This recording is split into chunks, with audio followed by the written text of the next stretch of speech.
नवमी के दिन माता जी का विसर्जन हो जाता है, जवारों का विसर्जन हो जाता है।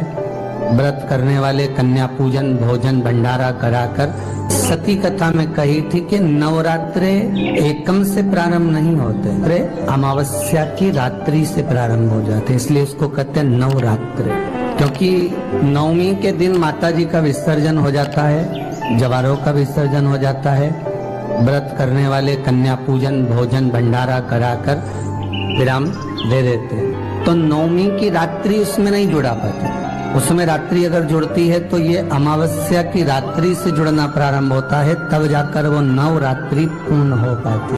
अष्टमी के दिन कन्याओं का भोजन कराओ या नवमी के दिन कन्याओं का भोजन कराओ, पर देवी भागवत तो कहती है, देवी भागवत तो वर्णन करती है कि पहले नवरात्रे से लेकर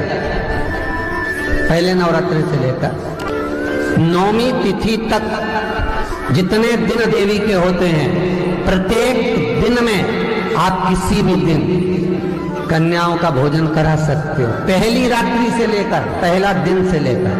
पर 9वें दिन तो सवेरे पूजन करके यज्ञ करके अनुष्ठान करके देवी को विसर्जन कर दिया, फिर नवरात्रि पूर्ण कैसे हुई? नवरात्रि की पूर्णता होती है अमावस्या की रात से गिनी जाती है। कौन से दिन से गिनते हैं? अमावस्या की रात्रि, फिर एकम की रात्रि, फिर दूज की रात्रि, ऐसे गिनते गिनते अष्टमी की रात्रि तक और नवमी के दिन सुबह तक या दोपहर तक या शाम तक, जब तक आप यज्ञ ना करें तब तक ये 9 रात्रियां पूर्ण गिनी जाती है महाराज देवी भागवत के हिसाब से पूर्णता।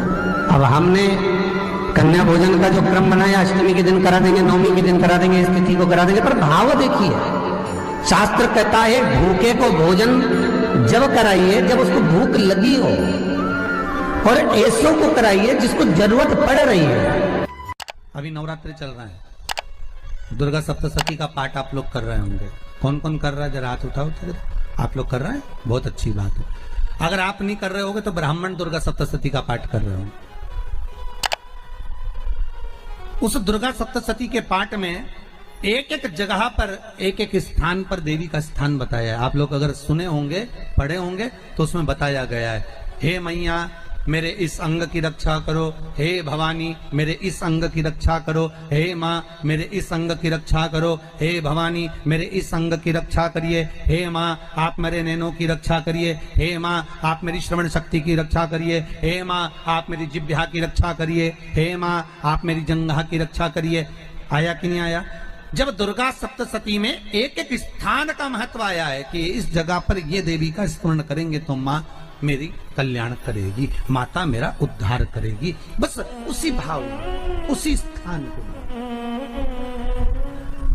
शंकर के शिवलिंग में भगवान शिव का संपूर्ण विग्रह, संपूर्ण। और जब शंकर का संपूर्ण विग्रह है तो हम बाबा से अनुमोदन क्यों ना करें? अभी दुर्गापुर के पहले फुसरो में कथा थी, फुसरो झारखंड में। तो एक बात हमने कही थी फुसरो की कथा में कि जिस व्यक्ति को शरीर में बहुत कष्ट रहता हो,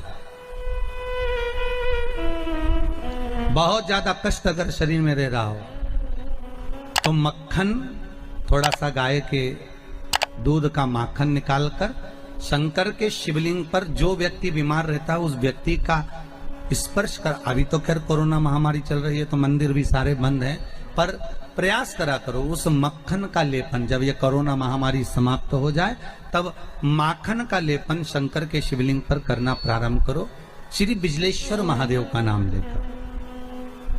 कौन से महादेव का नाम लेना है? श्री बिजलेश्वर महादेव।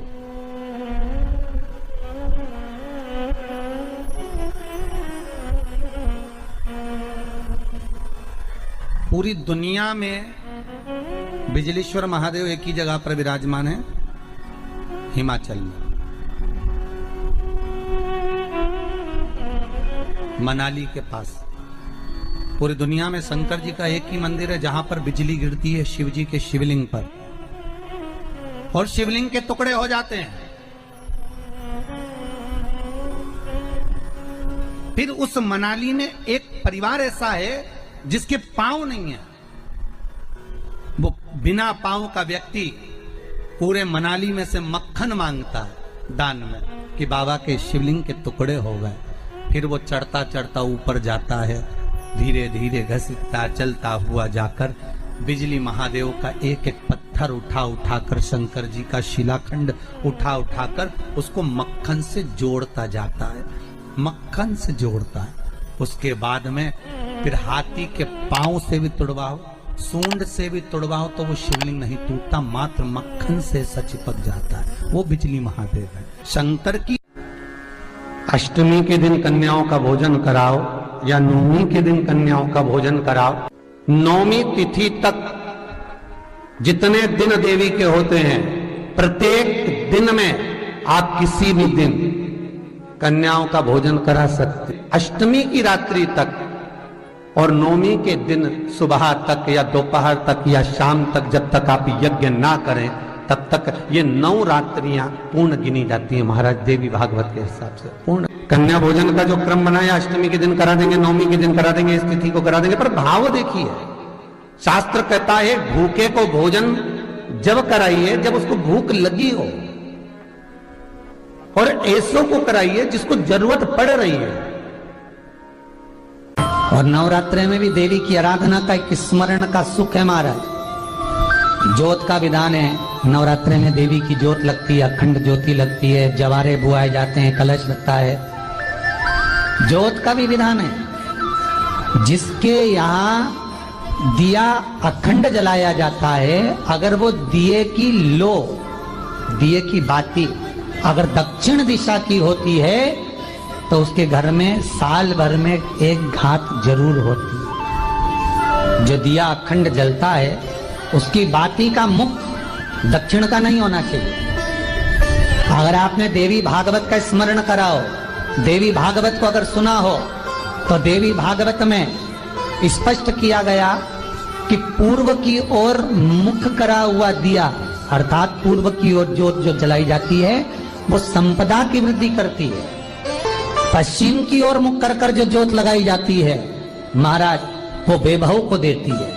और उत्तर की ओर जो मुख कर कर ज्योत जलाई जाती है, उत्तर की ओर जो ज्योत का मुख रहता है वो आयु की वृद्धि करती है, घर में अकाल मौत को रोकती है। दक्षिण की ओर ज्योत ना लगाएं।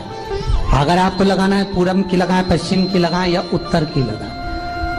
और जितने दिन महारानी जगदम्बा जगतधात्री दुर्गा भवन चैत्र नवरात्रि में, शरदीय नवरात्रि में, आषाढ़ी नवरात्रि में, आदिकादिक पौष नवरात्रि में हम जगत जननी जगदम्बा की जब स्थापना करते हैं, या हम नूतन घर का प्रवेश करते हैं, या गणेश जी की स्थापना करते हैं, या कोई दुकान को प्रवेश करते हैं, या कोई शुभ कार्य करने के लिए अग्रण्य होते हैं, तो हम कलश की स्थापना क्यों करते? कलश के अंदर आखिर ऐसा क्या विराजमान है कि 33 कोटि देवता उस कलश के अंदर आकर बैठ जाते हैं। आप कोई यज्ञ करने जा रहे हो, आप कोई पोथी पुराण करने जा रहे हो, आप कोई अच्छा कार्य करने जा रहे हो, तो ब्राह्मण देवता कह देते कलश की स्थापना होगी, कलश की शोभा यात्रा निकलेगी, कलश यात्रा निकलेगी, कलश विराजमान होगा।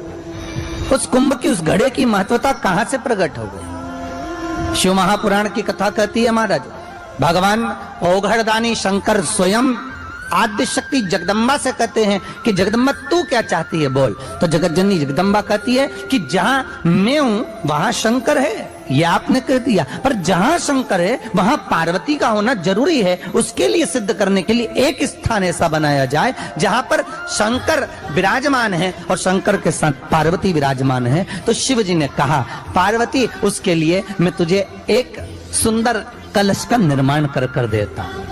अष्टमी के दिन कन्याओं का भोजन कराओ या नवमी के दिन कन्याओं का भोजन कराओ। पर देवी भागवत तो कहती है, देवी भागवत तो वर्णन करती है कि पहले नवरात्रि से लेकर नौमी तिथि तक जितने दिन देवी के होते हैं, प्रत्येक दिन में आप किसी भी दिन कन्याओं का भोजन करा सकते हो। पहली रात्रि से लेकर, पहला दिन से लेकर, पर 90 दिन तो सवेरे पूजन करके यज्ञ करके अनुष्ठान करके देवी को विसर्जन कर दिया, फिर नवरात्रि पूर्ण कैसे हुई? नवरात्रि की पूर्णता होती है अमावस्या की रात से गिनी जाती है। कौन से दिन से गिनते हैं? अमावस्या की रात्रि, फिर एकम की रात्रि, फिर दूज की रात्रि, ऐसे गिनते गिनते अष्टमी की रात्रि तक और नवमी के दिन सुबह तक या दोपहर तक या शाम तक, जब तक आप यज्ञ ना करें तब तक ये 9 रात्रियां पूर्ण गिनी जाती है महाराज देवी भागवत के हिसाब से पूर्णता। अब हमने कन्या भोजन का जो क्रम बनाया, अष्टमी के दिन करा देंगे, नवमी के दिन करा देंगे, इस तिथि को करा देंगे, पर भाव देखिए, शास्त्र कहता है भूखे को भोजन जब कराइए जब उसको भूख लगी हो।